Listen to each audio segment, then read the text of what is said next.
आपसे पूछा जाए कि आपके जीवन का सबसे बड़ा इवेंट, घटना क्या है, तो आपका क्या उत्तर होगा हम नहीं जानते।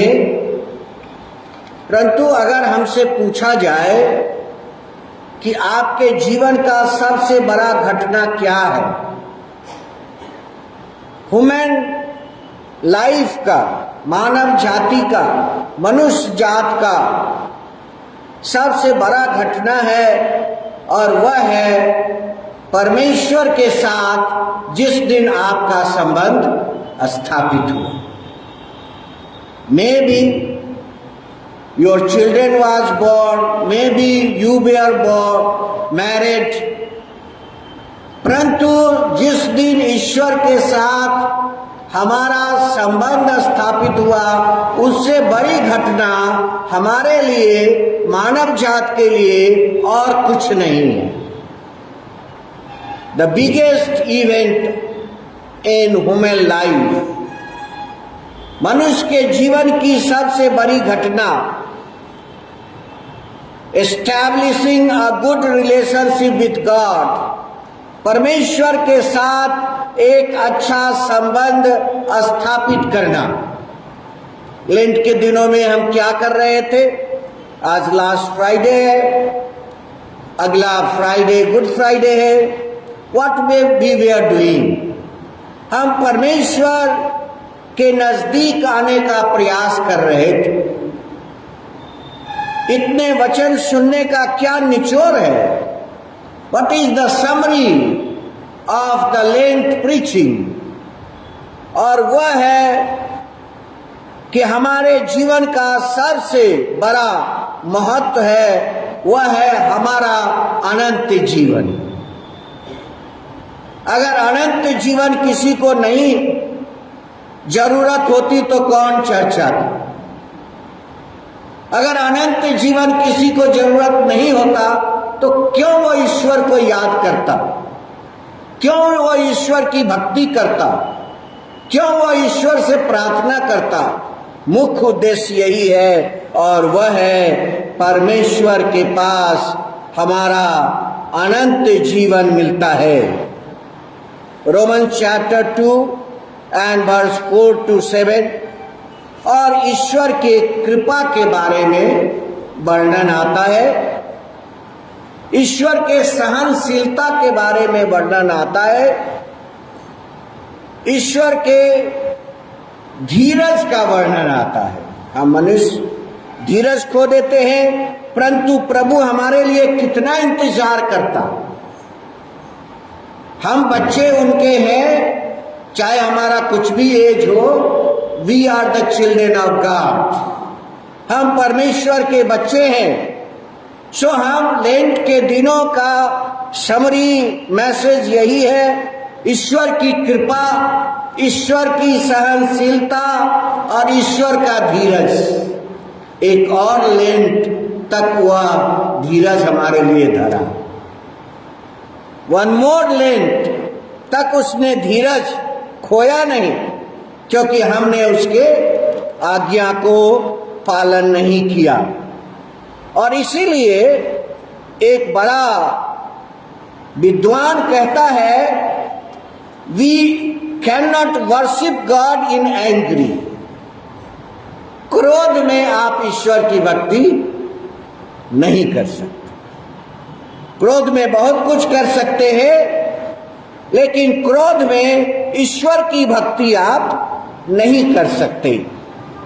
गलतियों 6 अध्याय और 7 पद और 8-9 में लिखा है, क्योंकि जो अपने शरीर के लिए बोता है वह शरीर के द्वारा कटनी काटेगा, और जो आत्मा के लिए बोता है वह आत्मा के द्वारा अनंत जीवन का कटनी काटेगा। अनंत जीवन का कटनी काटेगा। जेम्स अपनी पत्री के अंदर बहुत अच्छा वर्णन करता है, और वह एक प्रोस्टिट्यूट का वर्णन करता है कि परमेश्वर ने उसे भी धर्मी ठहराया। परमेश्वर ने उसे भी धर्मी ठहराया। और चैप्टर 2 एंड वर्स 24 से आगे देखिए। सो तुमने देख लिया कि मनुष्य केवल विश्वास से नहीं वरन कर्म से भी धर्मी ठहरता है। हम लोग वीक क्रिश्चियंस सोचते हैं हमने विश्वास कर लिया, अब कोई भलाई करने का जरूरत नहीं है, कर्म करने का जरूरत नहीं है। लेकिन जेम्स 2:24 और 25 में देखिए क्या लिखा है। वैसे ही राहाब वेश्या भी जब उसने दूत को अपने घर में उतारा और दूसरे मार्ग से विदा किया तो क्या कर्मों से धर्मी नहीं ठहरी? उससे पापी और कौन हो सकता है? वो भी धर्मी हो सकता है। लेंट एक ऐसा संदेश देता है कि कितना पापी से पापी मनुष्य भी धर्मी बन सकता है।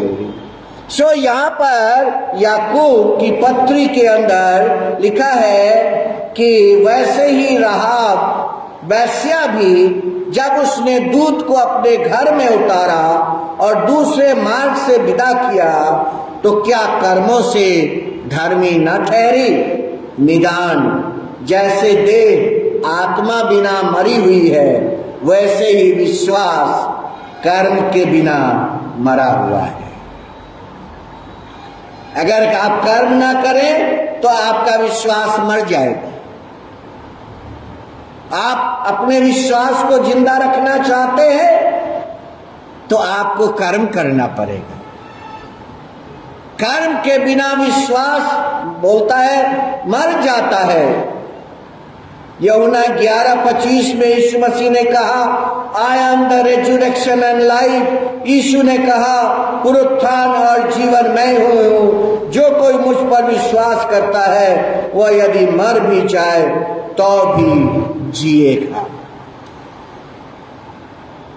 सो प्रिय भाइयों बहनों, यहाँ पर आदम के द्वारा पाप जगत में आया, उसका वर्णन सेंट पॉलुस अपनी पत्री रोमन्स के लेटर्स में चैप्टर 5 में करता है और वह आदम का वर्णन करता है कि पाप के द्वारा मृत्यु आया और यह मृत्यु क्या हुआ?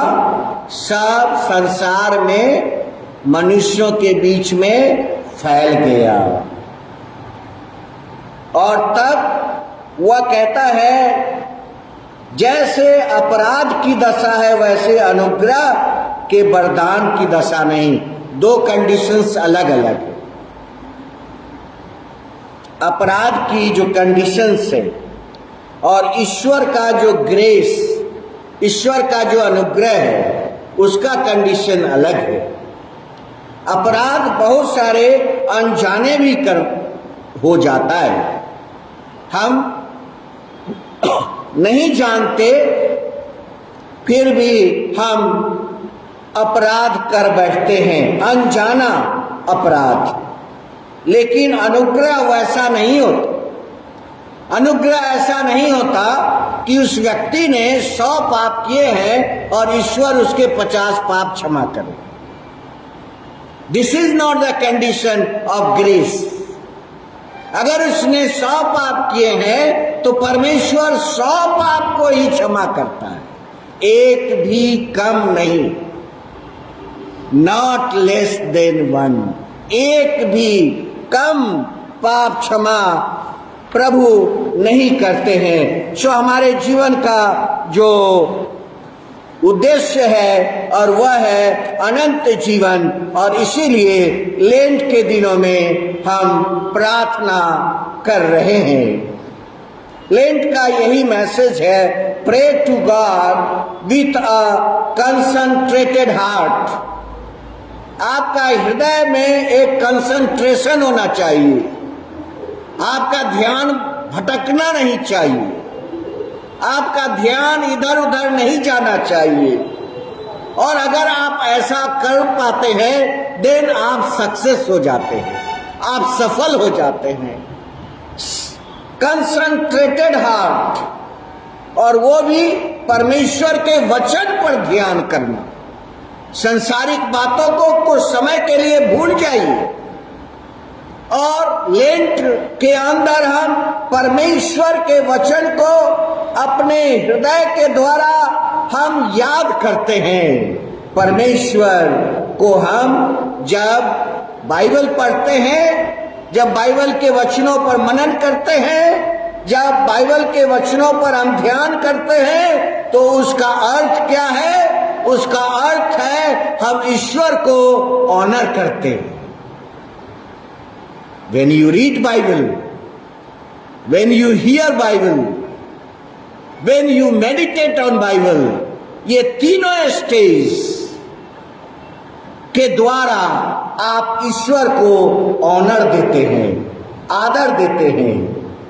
और इसीलिए यूहन्ना रचित सुसमाचार और उसका 4 अध्याय, जॉन चैप्टर 4, यूहन्ना 4 और उसका 23 पद, परंतु वह समय आता है, वरन अब भी है, जिसमें सच्चे भक्त पिता की आराधना आत्मा और सच्चाई से करेंगे, क्योंकि पिता अपने लिए ऐसे ही आराधकों को ढूंढता है।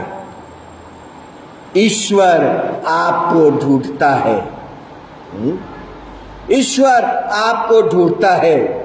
डेविल का सबसे बड़ा विपन है कि हमें ऐसा व्यस्त कर दे कि हमें ईश्वर के लिए समय न निकाल सके।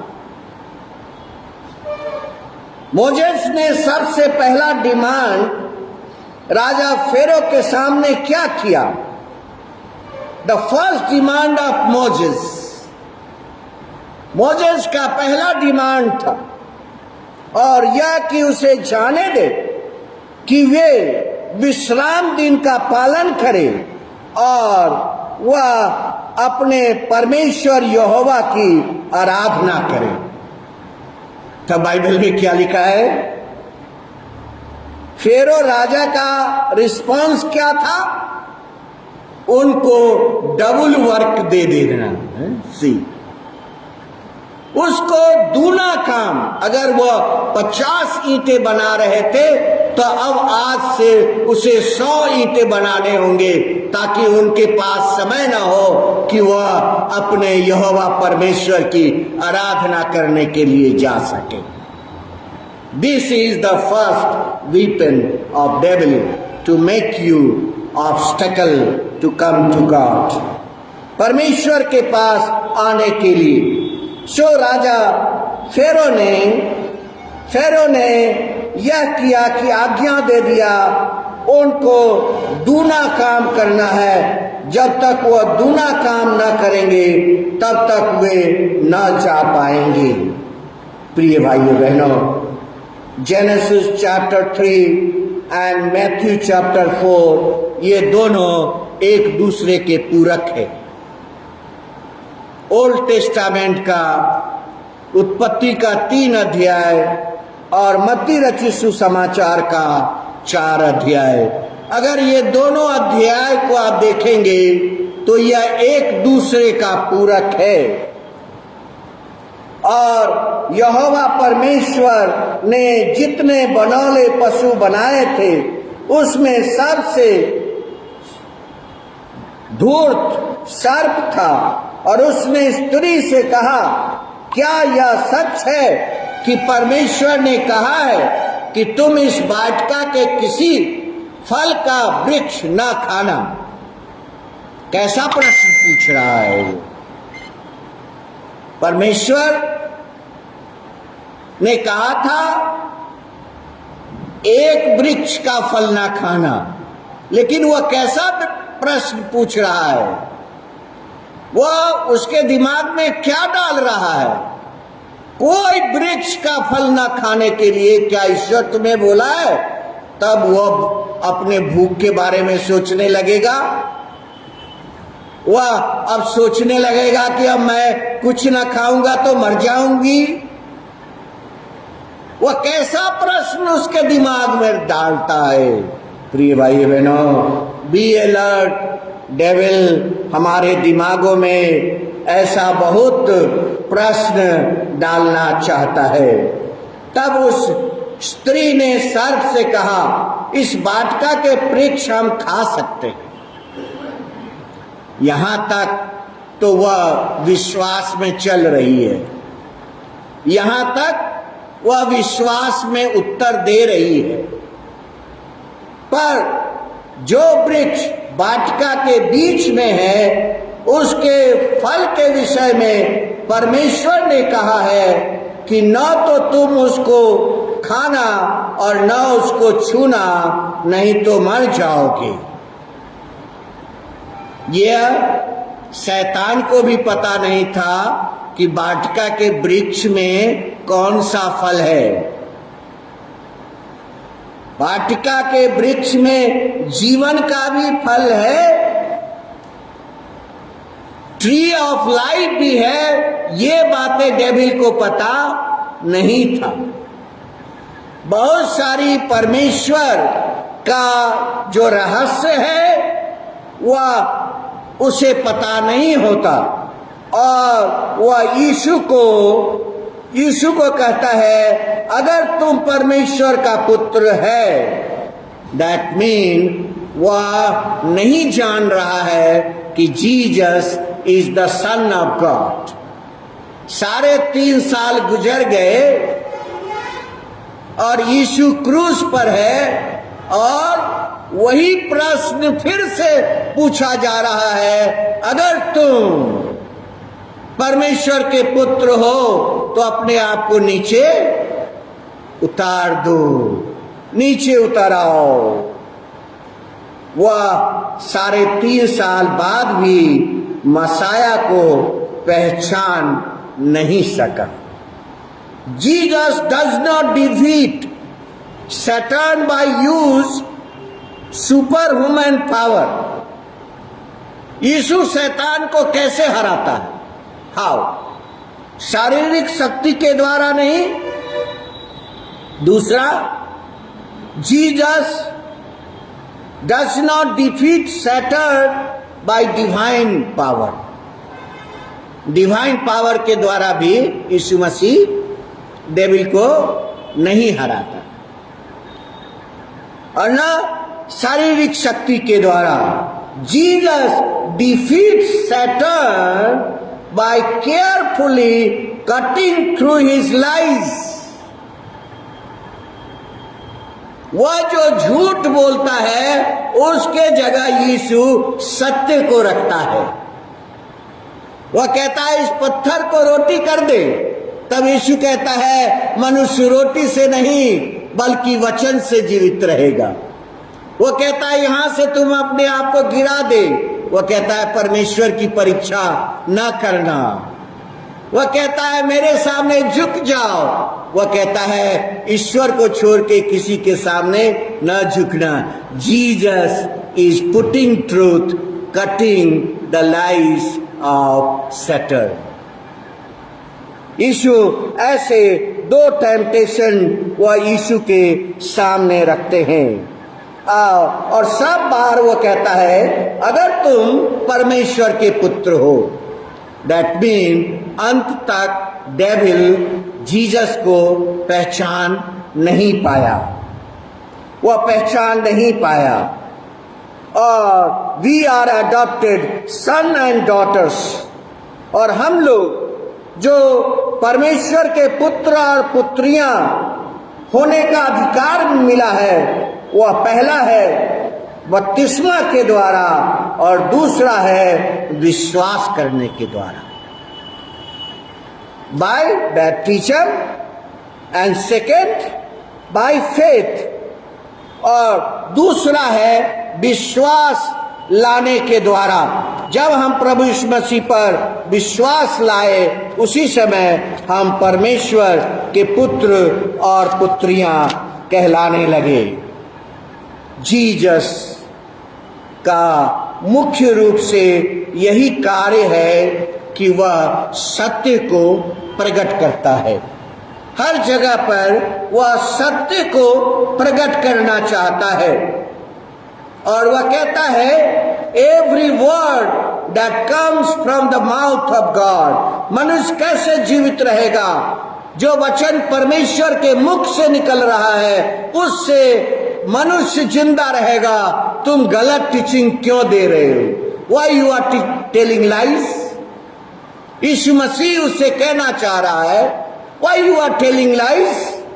सत्य यीशु उनके सामने रखते हैं। सत्य यह है कि मनुष्य ईश्वर के वचन से जीवित रहता है।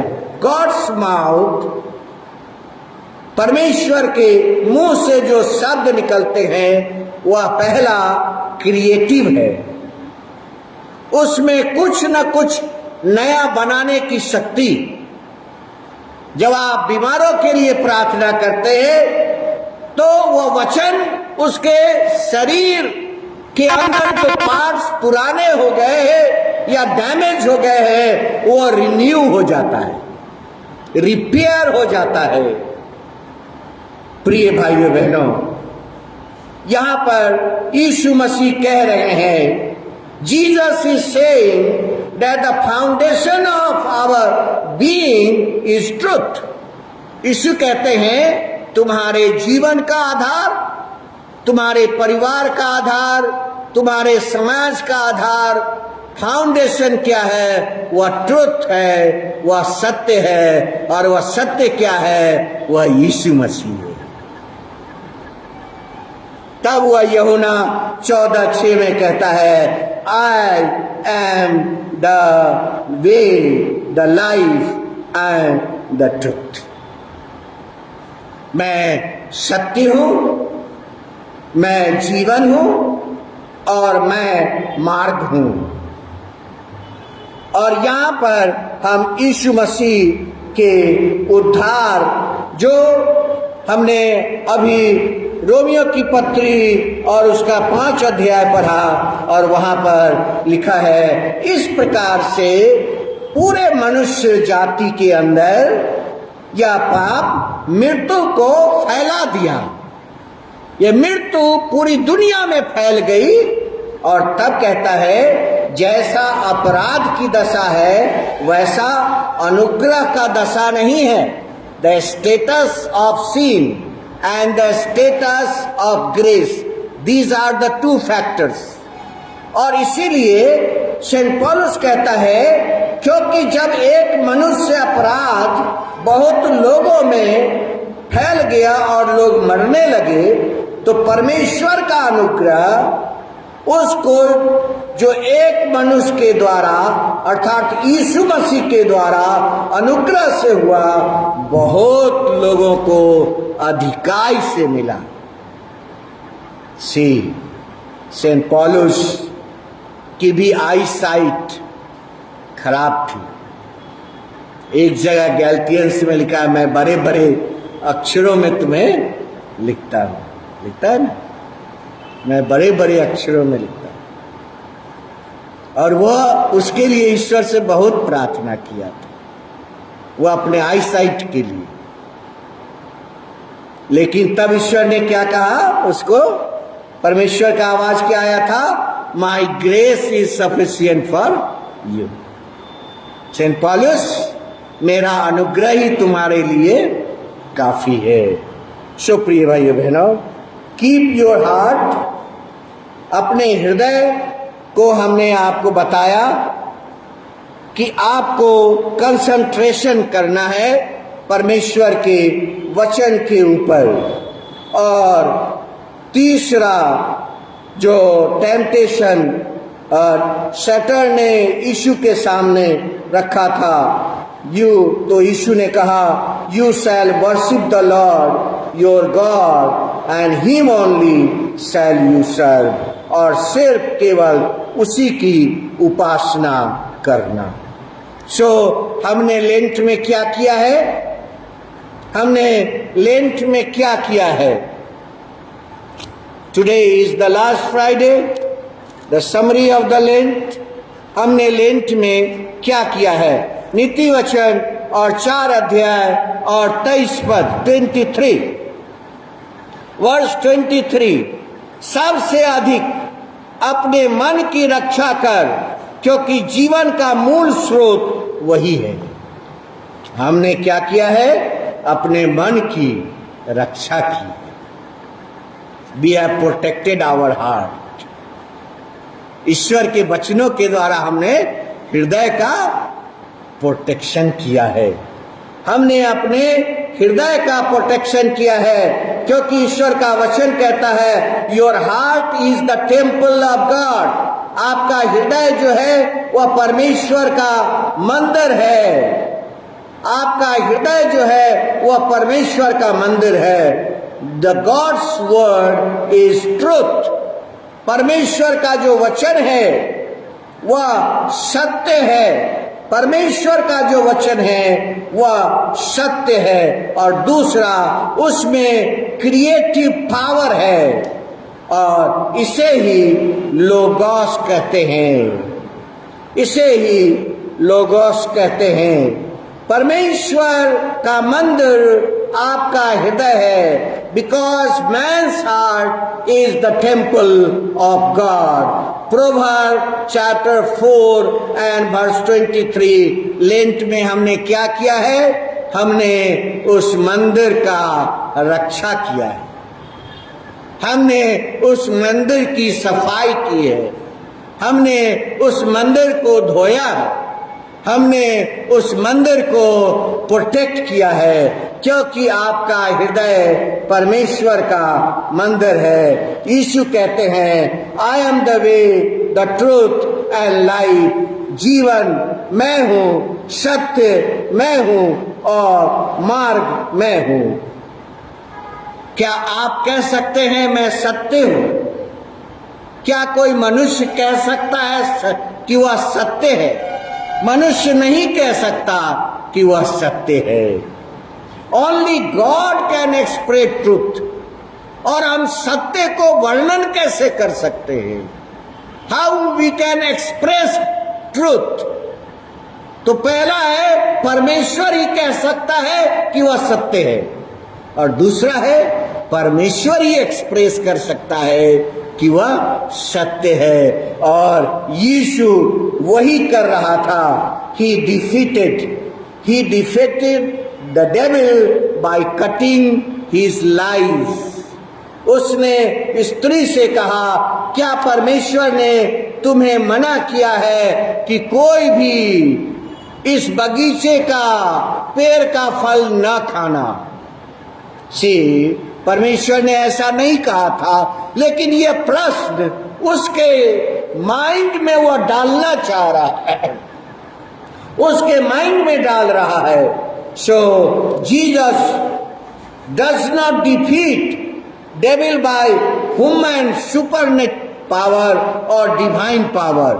वह डेविल के सामने सत्य को रख रहा है। मनुष्य रोटी से नहीं बल्कि वचन से, ईश्वर के वचन से जीवित रहेगा।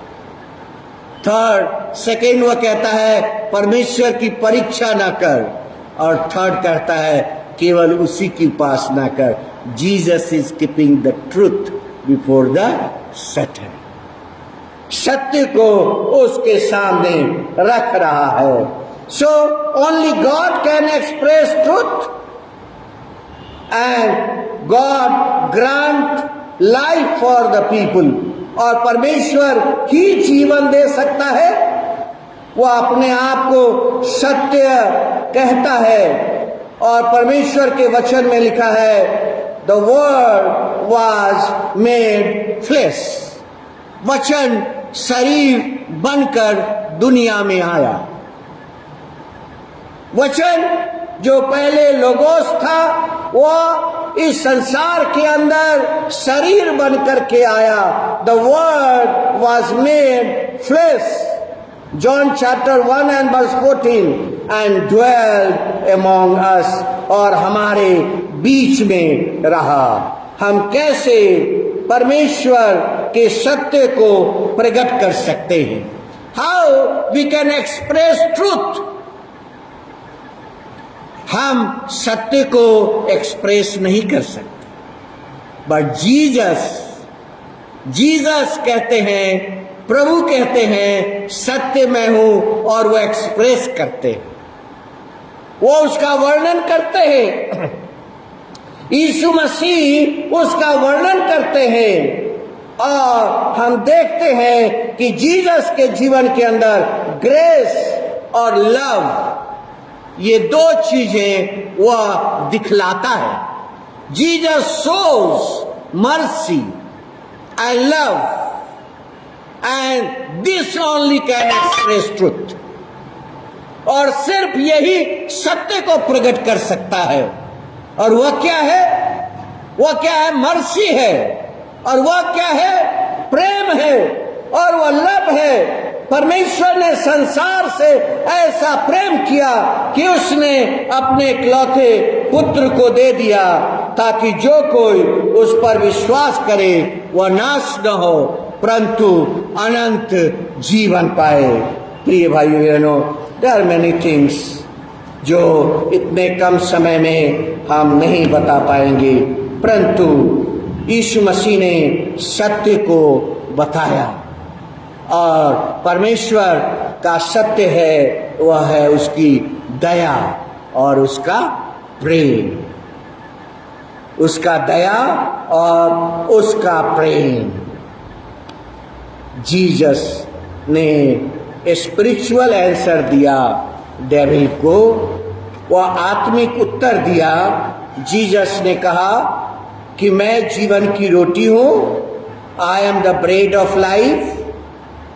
और यही है ईश्वर के साथ संबंध स्थापित करना। रोटी खाना यही है ईश्वर के साथ संबंध को स्थापित करना। यीशु ने कहा I am the light of the world, और यही है अपने हृदय में यीशु की ज्योति जलाना। यीशु ने कहा I am the gate of the sheep, उसने कहा मैं द्वार हूं और भेड़ उससे आया जाया करेंगी।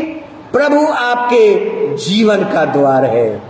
Jesus is the gate of your life. Yeshu ने कहा अच्छा चरवाहा मैं हूं, इसलिए क्योंकि वो आपको अच्छी अच्छी चीजें देता है। He gives you good things. वो अच्छी अच्छी चीजें आपको देता है। यीशु ने कहा रेजुरेक्शन और जीवन, रेजुरेक्शन और life, I am the resurrection और लाइफ। वह आपको पुनरुत्थान का संदेश के द्वारा आपके विश्वास को जीवित करता है और उसमें आपका जीवन बढ़ता है। He gives you eternal spiritual life. Lent gives you eternal spiritual life. And I will conclude, क्रूस का लहू। यह लेंट क्रूस का लहू है। यह लेंट क्रूस का लहू है। होली वीक में सिर्फ हम उसी का वर्णन प्रीचर करते हैं जो घटनाएं घटी हैं, but the lent is the drop of Christ blood. Yeshu Masih का लहू का बूंद है। The blood is red. यह जो लहू है वह लाल है। The red has something positive meaning. इस लाल रंग का कुछ सकारात्मक अर्थ है। It is the colour of love. Red is the colour of love. इसलिए जब आप पिक्चर्स बनाते हैं तो हृदय को लाल कलर का बनाते हैं।